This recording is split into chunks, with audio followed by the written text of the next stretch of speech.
your coordinator. I had a really good conversation. Your only discussion was with the judge. You get more with honey than you do with vinegar.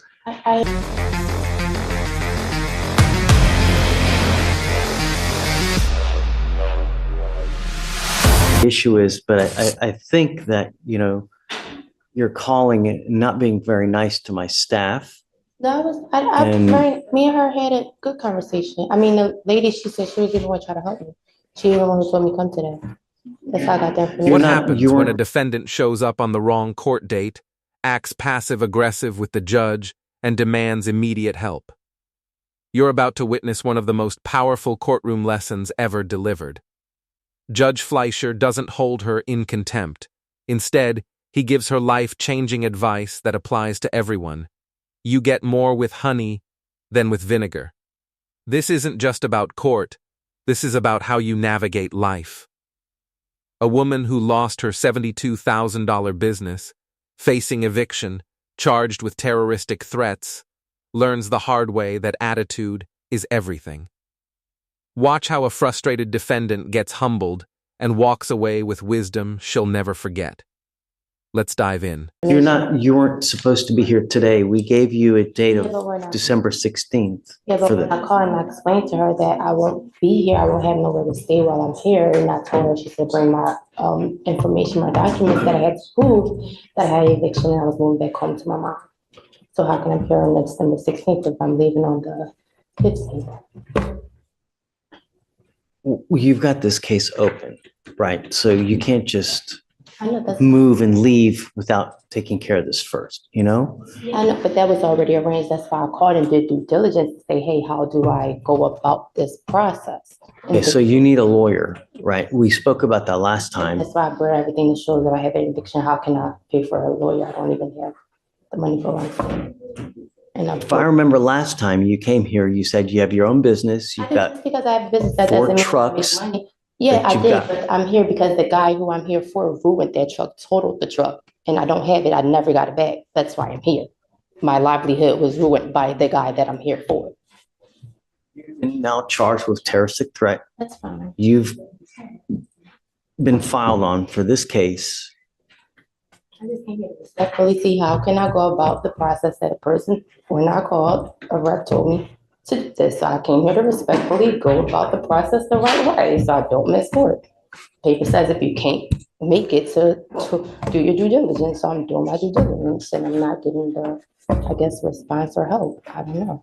Okay, so you work now currently, right? My livelihood, no. My livelihood, my work was my truck. It is ruined. It is gone. I have no work. The guy I was here for that worked with me crashed and totaled my truck, which means my work, my only livelihood, my business is ruined. What were you doing before? I had my business for 6 years. Doing what? Running a commercial fleet service, 26-foot box trucks. Okay, and how much money were you making a month?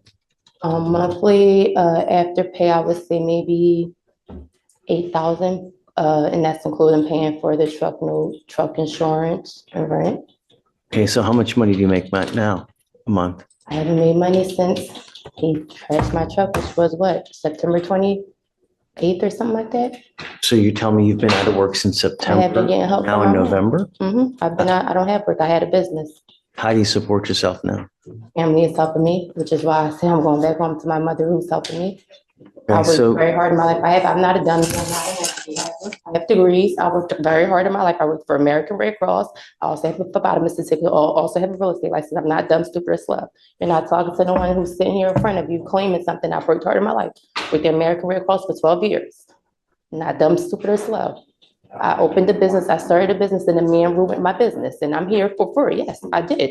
If you call it a terrorist there, call it what you want. Someone ruined my livelihood that I worked very hard for, would not return it. I don't have the keys to my livelihood. $72,000 truck with a loan still on it that I still have to pay for. I don't have it. I can give you an application for an appointed lawyer. We need you to fill it out. Don't just put zeros. I need to know everything about you, how much money you have at the bank, how many cars you have, house. mutual funds, stocks, bonds, IRAs, just fill it out and I'll take a look if you qualify. And if you qualify, Again, if I'm not going to be here, I have an eviction. I don't know what more you need to see if you need me to miss court because I'm not going to be here or be sleeping on the street. I don't know if that's what you want from me. That's not how I live my life. That's not how I went to school to plan to live my life. I don't know if you want me here living on the street.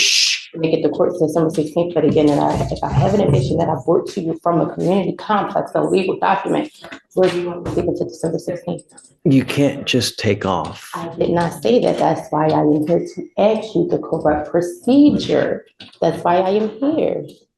I came here to ask you to do my due diligence, so I don't just take off. I could have a million people just take off. I'm doing my due diligence, and I'm just not getting the proper, I guess, or respect or Hey, response. I don't appreciate your passive aggressive. I'm just trying to do my due diligence, and you're just saying, I don't know. I know that you're touting the due diligence word, and I've told you also repeatedly that you need a lawyer to represent you. The lawyer can give you guidance. I cannot. I can't give you legal advice. I cannot give you guidance. I can only tell you that you need a lawyer, what you're charged with, what you're facing, the bond conditions that you have. At this point in the game, it's lawyer. You need a lawyer. I've told you that you need to go hire one. You're telling me that you don't have money, that you've not worked since September. So the next stage is I give you an application to fill out. And I'm going to give you an application to fill out, but don't give it to me with all zeros because I'm going to send it back to you. Just fill it out honestly, fill it out thoroughly, and I'll take a look whether you qualify. And if you do, I'll provide you with a court-appointed lawyer. But you got to understand, in this life, the way that you've acted to me, the way that you've threatened the staff, the way that you've threatened my coordinator on the phone, in this life, you get Your coordinator, I had a very good conversation. Your only discussion was with the judge. you get more with honey than you do with vinegar. I'm sorry, can I say? Stop. Let's pause right here because this is the moment that changes everything. Judge Fleischer just delivered one of the most profound life lessons you'll ever hear in a courtroom. You get more with honey than you do with vinegar. This isn't just about legal proceedings.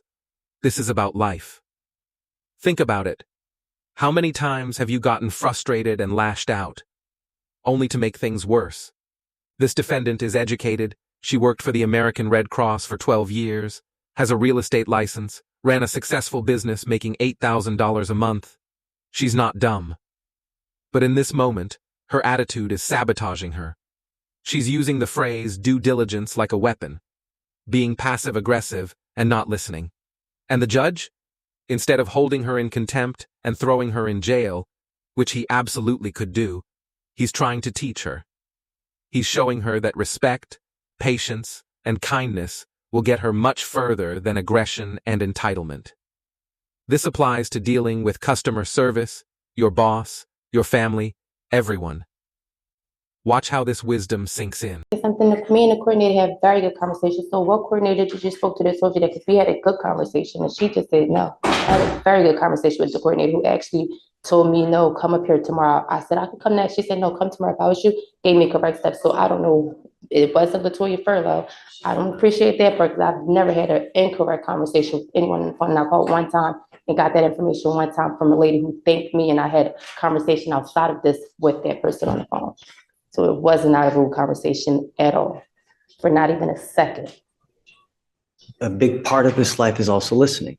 I've been trying to explain you stuff as well. You get more with honey than you do with vinegar in every aspect of life. If you act like this to the lawyer that we give you, you're not going to have a good relationship and it's not going to go well. So remember, be patient, be nice. It takes a while to get evidence. Rome wasn't built in a day. So if we give you a lawyer today and you start hooting and hollering, well, I don't have this, I don't have that, it takes time. Yes, sir. You're judging me. I'm not like that. I'm not like that. I'm just telling you to be patient and be nice because it goes a long way in every aspect of life. All right, do you mind giving an application? Thanks. Judge, I don't want to get into the facts or anything, but I just want to correct any misrepresentations that were made to the court. The complaint. Wait, hold on. The complainant in this case is not her former employee, it's his family. So the people that she was named. His brother. And that is how you turn a potential disaster into a teaching moment. Judge Fleischer didn't just give Miss Furo a court-appointed attorney, he gave her wisdom that will serve her for the rest of her life. Let's recap what happened.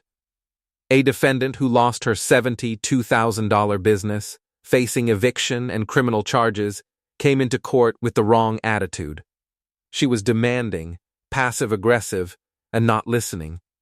But instead of contempt charges, she got appointed counsel, a waived court appearance for December 16th, and most importantly, a life lesson about patience, respect, and kindness.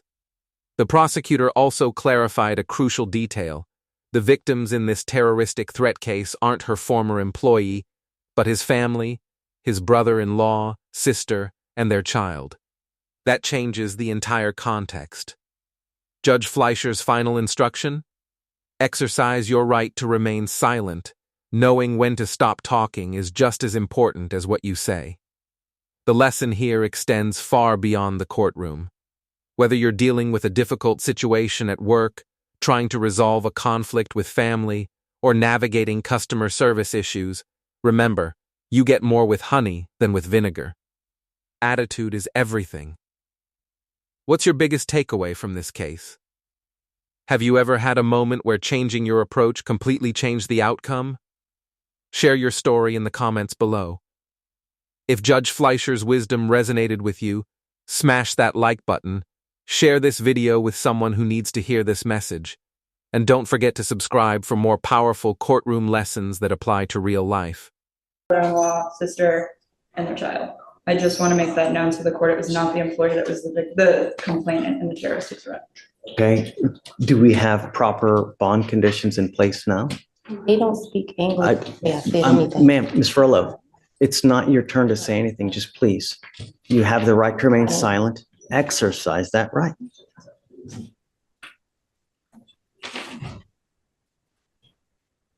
It looks like there's a no contact as part of the bond conditions, which I think is. On the appropriate complaining witness? Yes, Judge. Okay. All right. So ma'am, if you just mind, be so kind to take a seat. If you don't mind, please giving us your cell phone, and I'm going to give it to the lawyer real quick. My cell phone number. Please. Don't say it out loud. And then just, you can see that he's on the screen over there on the TV. Yes. Yes. And then I'll give you a call this afternoon, Ms. Furlow. Okay. This is Mr. Brasher. He's been appointed to represent you. Okay. Because we are giving you a lawyer, I am waiving your appearance so you don't have to waste your time coming to court, but you must stay in touch with Mr. Brasher.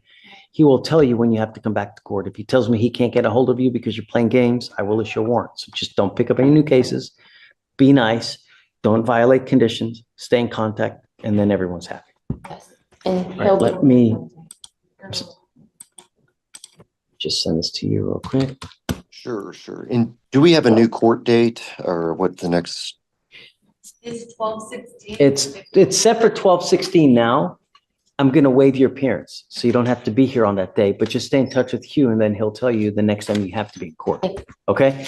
All right, that's your cell phone, so you guys will get in contact later today, and that's it. Okay. Okay? Okay, guys. That's it. All right. Thank you.